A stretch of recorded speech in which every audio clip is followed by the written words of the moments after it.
Press সচিব শফিকুল আলম আজকে বলেছেন যে চাইনিজ অ্যাম্বাসেডর বলেছেন আমাদের থেকে এত পরিমাণ আম তারা নেবে যে আমাদের শর্ট পড়ে যাবে। কাঁঠাল আর পেয়ারাও যাবে আমাদের এখান থেকে। এই মাসের শেষে চীন যাবেন প্রধান উপদেষ্টা ডক্টর মোহাম্মদ ইউনূস, এমনটাই কথা আছে। প্রেস সচিব বলেছেন এই সফর একটি ঐতিহাসিক সফর হতে যাচ্ছে। চীনের স্বাস্থ্যসেবা প্রতিষ্ঠান যেন বাংলাদেশে এসে বিনিয়োগ করে সেই চেষ্টাও হবে।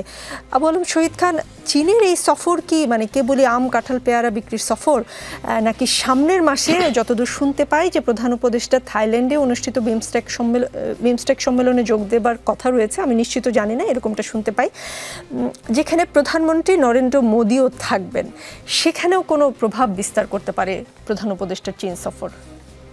না, চীন সফর তো খুবই গুরুত্বপূর্ণ একটা সফর এবং চীনের সাথে বাংলাদেশের যে সম্পর্ক, সেই সম্পর্ক উন্নয়ন এবং সম্পর্ক আরও উন্নয়ন করা, এটা তো একটা এজেন্ডা এবং ইস্যু, এবং যে কোনো সরকারই থাকুক। তো আমরা তো অতীতে সরকারকেও চীন সফর করতে দেখেছি। বিএনপির সাথে চীনের তো খুব ভালো সম্পর্ক, সরকারে না যেও তারা আমাদের এর মধ্যে চীন সফর করে এসেছেন, তাদের একটা প্রতিনিধি দল তারা গিয়েছিলেন।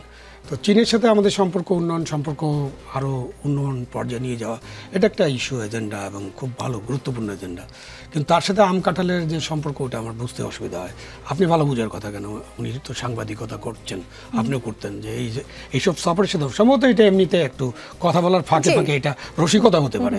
শফিক সাহেবের অনেক কথা আমি রসিকতা হিসেবে ধরি, যে এখানে উনি ইম্পর্টেন্ট এজেন্ডাগুলো সামনে না এনে হঠাৎ করে আম কাঁঠাল, আমার চীনে আম পাঠাতে হবে কেন? আর আমাদের আম শর্ট করার তো দরকার নেই, আমাদের জনগণকে আম খাওয়ানো দরকার।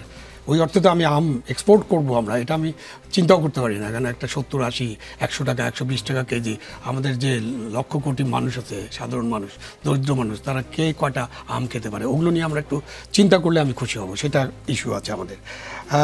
আপনি যেটা বললেন যে হ্যাঁ, বিমস্টেকে যাওয়ার আগে চীনের সফর, এবং চীনে আমাদের সফরটাকে কতটা গুরুত্ব দিয়ে দেখা হবে, এবং চীনে আমরা কি কি কূটনৈতিক আলোচনা করব। একটা বড় ইস্যু আছে, তিস্তা ইস্যু, এটা নিয়ে আলোচনা হতে পারে বা হবে কিনা আমি জানি না, কেন ইস্যুগুলো তো সামনে আসে নাই। তো ওই আলোচনার মধ্যে দিয়ে আমরা কি কি অগ্রগতি পেতে পারি, সেটা খুব ইম্পর্টেন্ট। এবং ইয়েস, আমাদের জন্য যেটা একটু আগে আলোচনা, আপনি ভারতের সাথে সম্পর্কের কথা চিন্তা বলছিলেন, তো ভারতের সাথে আমাদের সম্পর্কের কার্ড তো খুব দুমুখী কার্ড। একটা হলো ভারত প্রেমে আমরা গদগদ হয়ে যাই, আরেকটা হলো ভারত বিদ্বেষ বা ভারত ঘৃণা, ওটাতে আমরা গদগদ হয়ে যাই। ভারতের সাথে আমাদের সম্পর্ক তো অবশ্যই মর্যাদার ভিত্তিতে, সমমর্যাদার ভিত্তিতে, সম্মানের ভিত্তিতে এবং ভালো সম্পর্ক হতে হবে। এবং ভারতের সাথে আমাদের সম্পর্ক খুবই একটা সেন্সিটিভ ইস্যু, এটা অনেক দিন ধরে সেন্সিটিভ, 1947 থেকে এটা সেন্সিটিভ, এটা পাকিস্তানের জন্য সেন্সিটিভ ছিল, আমাদের জন্য আছে। এবং এই ইস্যুটাকে কিন্তু রিজলভ করতে হবে এবং নতুনভাবে চিন্তা করতে হবে। এখন আমাদের অনেকগুলো মডেল নিয়ে চিন্তা করতে হবে, আমাদের ইউরোপের মডেল নিয়ে চিন্তা করতে হবে। এখনও তো যুদ্ধ শেষ হয়নি, 2-3 বছর ধরে যুদ্ধ হচ্ছে ইউক্রেন সাথে রাশিয়ার।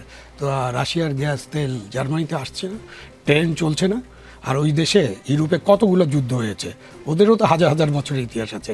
তারপর কিন্তু ইউরোপিয়ান ইউনিয়ন গঠন হয়েছে এবং তারা অর্থনৈতিক প্রবৃদ্ধির জন্য যা যা প্রয়োজন সেটা তারা করার চেষ্টা করে। সম্পর্কের বিষয়টা হলো জনগণের উন্নয়ন, জনগণের মঙ্গল, জনগণের অর্থনৈতিক উন্নয়নের জন্য আমাদের প্রতিবেশী দেশ ভারত এবং মায়ানমার, দুজনের সাথে আমাদের সম্পর্কটা কেমন হবে, এটা নিয়ে বিস্তর আলাপ আলোচনা করা দরকার। জাস্ট নট টার্ম কার্ড, আমি ভারত ঘৃণা করি, ভারতের একটা পছন্দ না, সোকল দাদাগিরি আছে, থাকতে পারে, ট্রু, তাদের অ্যাটিটিউডের প্রবলেম আছে, বাট আমাদেরও দরকার আমরা কতটুকু আগাতে পারবো, তারা কতটুকু এগিয়ে আসবেন। এবং এটা একটা বড় ধরনের থিঙ্ক ট্যাঙ্ক গঠন করে রাজনৈতিক দলগুলো এবং অন্যান্য যারা এইসব নিয়ে চিন্তা করেন, তারা কিন্তু আলাপ আলোচনা করে এই সম্পর্কটাকে সুন্দর করতে হবে। এবং এটা ভবিষ্যতের জন্য, বাংলাদেশের ভবিষ্যতের জন্য আমি মনে করি যে এটা একটা খুবই গুরুত্বপূর্ণ ইস্যু। এবং এই ইস্যুটাকে একদম জাস্ট পলিটিক্যাল রিটোরিকে সীমাবদ্ধ রাখার আর বোধহয় কোনো সময় নেই। আমরা যথেষ্ট পলিটিক্স করেছি এই ভারত বাংলাদেশ সম্পর্ক নিয়ে।